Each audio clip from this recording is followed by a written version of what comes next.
You click play because that word resonates. Procrastination. It's the shadow that follows brilliant ideas, the invisible wall between you and your potential. You've probably heard the usual suspects blamed. Lack of motivation, fear of failure, poor time management, maybe even just plain laziness. You might have even watched our previous video on Stoic hacks to combat it, practical tools for the battlefield. But tools are only part of the story. What if the real enemy isn't laziness or even fear itself? What if the fundamental reason you procrastinate, the one hiding beneath the surface, is something deeper, something the ancient Stoic philosophers understood with startling clarity, and something completely unexpected? Hello, my wandering souls, and welcome. Forget everything you thought you knew about why you put things off. Today, we're not just trimming the leaves, we're digging up the root. We will explore the profound Stoic explanation for procrastination, one that shifts the blame from your willpower to your perception. Get ready, because understanding this can fundamentally change your relationship with work, duty, and action forever. This isn't just information, it's an insight that unlocks control. Let's be honest, the common explanations for procrastination aren't entirely wrong. Fear of failure? Yes, it stops us. Perfectionism? It paralyzes us into never starting. Lack of motivation? We've all felt that energy drain. Overwhelm? Big projects loom like impossible mountains. Even laziness seems to fit sometimes. We label ourselves, I'm just a procrastinator. I'm lazy. I lack willpower. These labels feel true because the symptoms are real. We feel the fear, the overwhelm, the lack of drive. We see the inaction. But from a Stoic perspective, these are merely the surface waves, caused by a deeper current. They are the smoke, not the fire. Attributing procrastination solely to these factors is like blaming the cough without understanding the infection. The Stoics would argue that focusing only on these symptoms keeps us trapped in a cycle of guilt and temporary fixes. To truly break free, we need to understand the tumor mechanism, the flawed internal process that creates these feelings and leads to inaction. And that mechanism, according to Stoicism, lies in how we judge the world around us. Here's the core Stoic insight, the part often missed in modern self-help. Epictetus, Marcus Aurelius, Seneca. They taught that it's not external events or tasks themselves that disturb us, but our judgments about them. Our emotional suffering, including the pain that makes us procrastinate, stems directly from assenting to false impressions. Basically, believing our initial, often flawed interpretations of things. The Stoics divided reality into three categories. 1. Good, virtue, acting with wisdom, justice, courage, temperance. This is the only true good. 2. Bad, vice, the opposite of virtue. This is the only true bad or evil. 3. Indifferent, everything else. Yes, everything else. Health, wealth, reputation, pain, pleasure, success, failure, life, death, and importantly for us, the tasks on our to-do list. These indifferents are not inherently good or bad in a moral sense. They don't affect our capacity to be virtuous. However, some are naturally preferred, like health accomplishing a task, and some are dispreferred, like sickness, failing a task, or the discomfort of starting something hard. Here's the unexpected Stoic explanation for procrastination. We procrastinate because we make a fundamental error in judgment. We mistakenly label the initial discomfort of starting a task, or the boredom involved, or the effort required as something truly bad or evil, with a capital B-E, something that harms our soul. Simultaneously, we judge the immediate relief or distraction found in avoidance, scrolling social media, watching another video, tidying the desk, as something truly good. We give assent.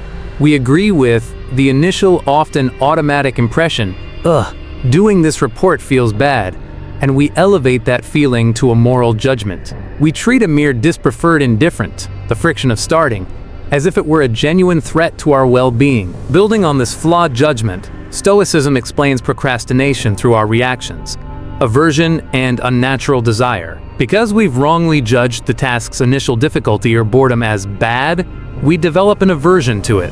Aversion, in Stoicism, is a powerful negative emotion, a shrinking away from something we believe will harm us fundamentally. We feel dread, resistance, a strong urge to avoid. This isn't just mild dislike.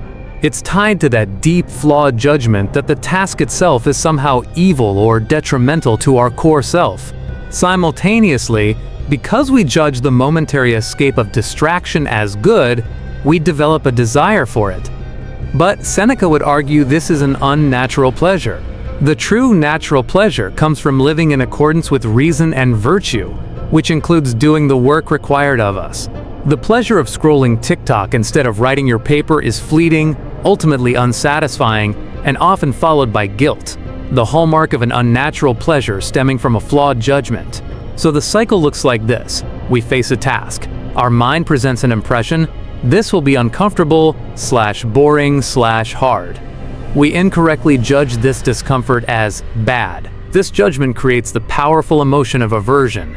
To escape this perceived bad, we seek what we incorrectly judge as good, the immediate, unnatural pleasure of distraction and avoidance. Procrastination isn't just laziness. It's an active flight from a falsely perceived evil towards a falsely perceived good. Understanding this process, impression to flawed judgment to aversion to avoidance, explains why we freeze, even when we rationally know we should be working. Our rational mind might say, "This report is important for my career," but the flawed judgment, happening almost instantaneously, screams, "Starting this feels awful. This feeling is bad. Avoid it." Because aversion is a powerful emotion tied to our misguided sense of self-preservation, it often overrides our rational intentions. Think about it. Do you procrastinate on things you genuinely find easy and enjoyable? Rarely. You procrastinate on tasks that trigger an impression of difficulty, boredom, ambiguity, or potential failure. Impressions that you then judge as inherently negative experiences to be avoided at all costs. This internal conflict, reason saying do it, flawed judgment/aversion screaming avoid it, creates that feeling of being stuck, paralyzed. The lazy feeling is often just the exhaustion resulting from this internal battle and the aversion we feel towards the task. You're not necessarily lazy. You're actively resisting something your mind has incorrectly flagged as harmful. This Stoic view is empowering because it means procrastination isn't an unchangeable personality trait. It's a result of correctable errors in thinking. So if flawed judgment is the root cause, the solution lies in correcting those judgments and aligning our actions with reason and virtue. This is where the practical Stoic hacks truly shine, not just as behavioral tricks, but as applications of this deeper understanding. 1. Challenge your judgments. The core. When you feel resistance to a task, pause. Notice the impression. This feels hard/boring. Now, consciously challenge your automatic judgment. Is this feeling truly bad or evil? Or is it merely uncomfortable, unquote, dispreferred, indifferent? Remind yourself, discomfort is not evil. Avoiding my duty is closer to being bad for my character. Refuse to assent to the idea that the initial friction is unbearable. 2. Focus on virtue, your true good. Shift your focus from avoiding the bad feeling of the task to pursuing the true good, acting virtuously.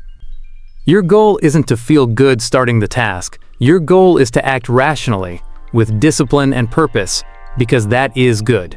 This reframes the entire motivation. Link this to hack#3, intentional time blocking. Fulfilling your rational duty for that block is the virtuous action. 3.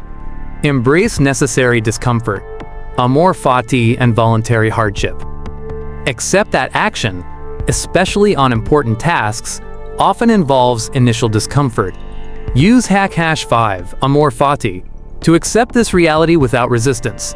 Use hack#6, voluntary discomfort, to build your tolerance for it. See the discomfort not as a signal to stop, but as an expected part of the path to virtuous action and achievement. 4. Isolate the controllable action, dichotomy of control and atomic steps. Since the overwhelm often comes from judging the entire task as bad, use hack number 1, dichotomy of control, and hack#2, atom of action rigorously. Focus only on the tiny, manageable, controllable physical action you can take right now. By doing this, you bypass the flawed judgment about the whole and simply act within your sphere of control. Starting the action often dissolves the aversion. 5. Reflect and adjust. Evening review. Use #7 evening review, not just to track actions, but to specifically examine the judgments you made during the day. When did you judge discomfort as bad and give in? When did you correctly judge it as indifferent and act anyway? This reinforces correct thinking patterns. So the real reason you procrastinate, according to Stoicism, isn't fundamental laziness or a total lack of willpower. It's often rooted in flawed judgments. You mistakenly identify the temporary discomfort or effort of a task as a true evil to be avoided, and the fleeting relief of distraction as a true good to be pursued. This creates aversion and leads to inaction, despite your rational mind knowing better. But the incredible news is, you control your judgments. Unlike external events, your interpretations and the assent you give to impressions are within your sphere of control. By understanding this mechanism, by consciously challenging your initial negative judgments about tasks, by focusing on virtuous action rather than fleeting feelings, and by using practical Stoic techniques to manage discomfort and initiate action, you can systematically dismantle the foundations of procrastination. It's not about magically feeling motivated. It's about choosing to act rationally and virtuously, understanding that that is where true fulfillment lies. It's about building the muscle of correct judgment and disciplined action, one small, controllable step at a time. This understanding is powerful, but as the Stoics insisted, wisdom requires practice. So my challenge for you today, wandering souls, reflect on one task you typically procrastinate on. What is the flawed judgment you might be making about it? Are you judging the initial effort as truly bad? Are you judging the distraction as truly good? Share your insight in the comments below. Recognizing the flawed judgment is the first step to correcting it. If this deeper dive into the Stoic view of procrastination provided value, please hit that like button. It tells us we're on the right path together. And make sure you're subscribed to Wandering Souls with the notification bell on, so you don't miss more practical wisdom for living a focused, disciplined, and meaningful life. Remember the wisdom of Marcus Aurelius: the happiness of your life depends upon the quality of your thoughts. Choose your judgments wisely. Choose action. Thank you for watching.